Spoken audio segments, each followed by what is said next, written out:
While times are changing, there is still a significant stigma against cannabis and marijuana use. Jaimie Lee wants to change that. Jaimie is an experienced and proven sales leader with over 10 years of experience managing high-performance teams across different departments. She has developed expertise in the cannabis industry and is currently a product manager at GrowFlow for Insights, a data analytics tool for cannabis companies to make empowered and thoughtful decisions. She is passionate about the potential for cannabis to create a better world and excited for her role in that change. Welcome to the stage, Jaimie.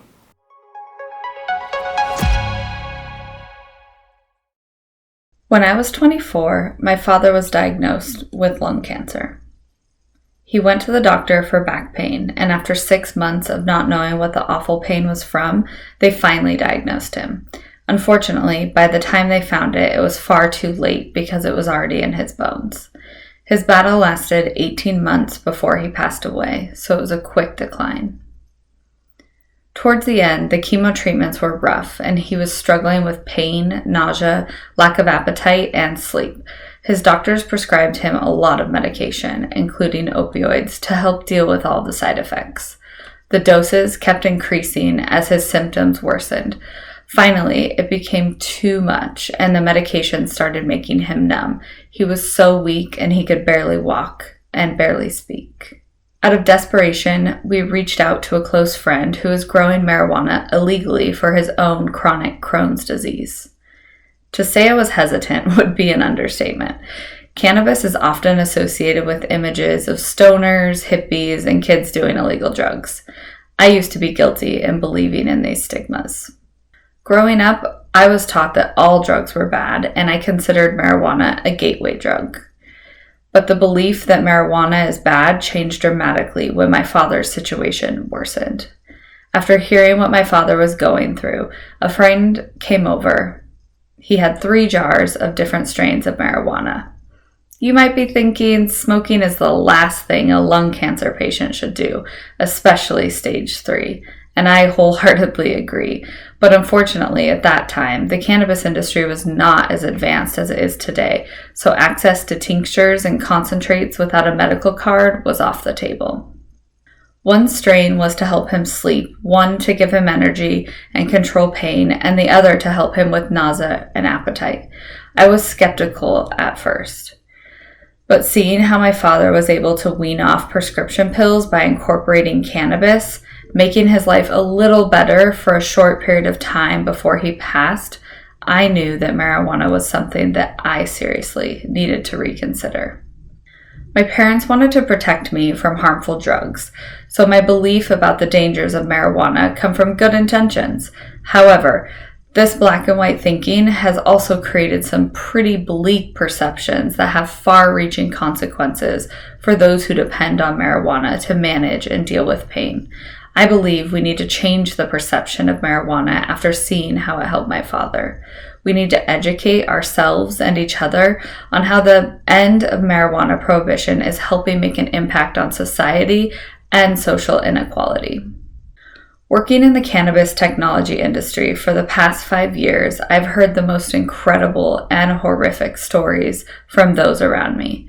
Stories of children needing cannabis when all prescribed drugs were not working and hospitals refusing to give it to them. I heard about countless court cases where parents are being sued for giving their children cannabis as a last resort when manufactured drugs were not helping them. One woman I was fortunate enough to meet had a special needs child who had constant seizures. They had tried everything prescribed by countless doctors that came with some nasty side effects, but nothing was helping. So finally, the mother did her research and started microdosing with CBD-dominant strains of a marijuana tincture, and it worked wonders for her daughter. And by wonders, I mean on a typical day for this little girl, she was having over 20 seizures, and after microdosing with marijuana, she had less than 5 per day. Talk about life-changing. According to the ACLU, 52% of drug busts are for marijuana in the last 10 years. From 2001 to 2010, over 7 million people were arrested for minor marijuana crimes in the US. That's 88% of drug arrests. And it didn't get much better between 2010 to 2018 with over 6 million arrests. Despite roughly equal usage rates between white and black people, blacks were nearly 4 times more likely to be arrested for marijuana crimes. An arrest for a marijuana possession can have many different outcomes. Since it's classified as a Schedule I drug, the consequences for being caught the first time are fines, jail time up to 1 year, and a misdemeanor on your record. The penalty increases to a felony the second time, which includes more fines and mandatory jail time. Having these on your record also affects your ability to obtain a job, a home, and professional licenses. These mandatory minimum sentences end up with our prisons being overpopulated with nonviolent marijuana offenders serving long sentences disproportionate to their crime. We waste far too much money arresting and incarcerating people for minor drug crimes instead of spending it on better things like feeding the homeless, building up our communities, and ensuring public safety. The social injustice has long affected our citizens, and we need to make a change. Ending marijuana prohibition has brought to light the havoc it has wreaked on families and communities most affected. One organization, the Last Prisoners Project, has been doing tremendous work to reform legislation to help those affected. Their vision is to be an organization dedicated to cannabis criminal justice reform. They were founded in 2019 on the belief that if anyone can profit and build wealth in the legal cannabis industry, those people must also work to release and rebuild the lives of those who have suffered from cannabis criminalization. They also support those individuals and families financially and help them get jobs in the cannabis industry after being released from jail. It is organizations like this that are making a massive difference in these communities. It's why most companies I've worked for in the industry have proudly supported them. I've heard countless stories of parents being incarcerated for selling marijuana to medical patients and who are still incarcerated today in states where cannabis is recreationally legal. Every time I hear a state expunging marijuana crimes, it warms my heart to know that people will be reunited and integrated back into society, which we all know is hard to do. Legalizing marijuana is creating jobs, increasing tax revenue, and positively affecting our communities. According to MJ Biz Daily's Fact Book, from jobs to tax revenue to commercial real estate, the marijuana industry has a large and growing impact on the broader economy in the United States.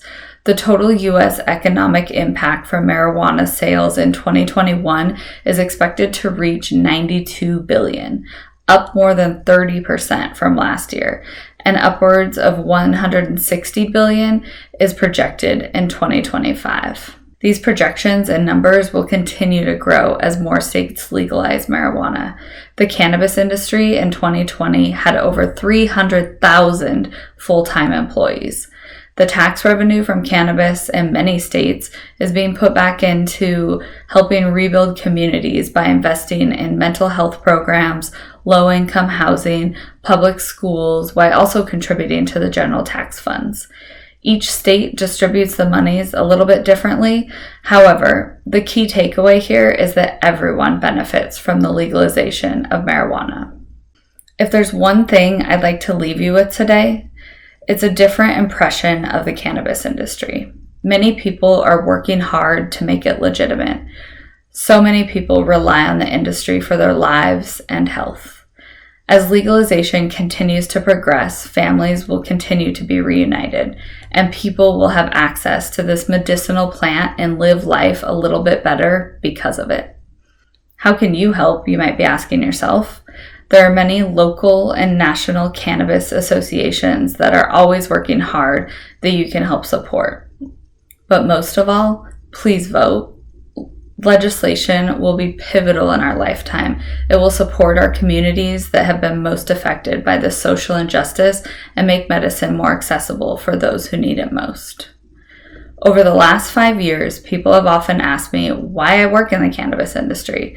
There are so many reasons. After learning the truth about the dark secrets of why marijuana is illegal and the disproportionate injustice it's caused, I've been encouraged by the passion of those around me trying to make things change. I've witnessed the good that comes from those that we serve. But mostly, I'm passionate about normalizing marijuana so that people like my father can have a better life.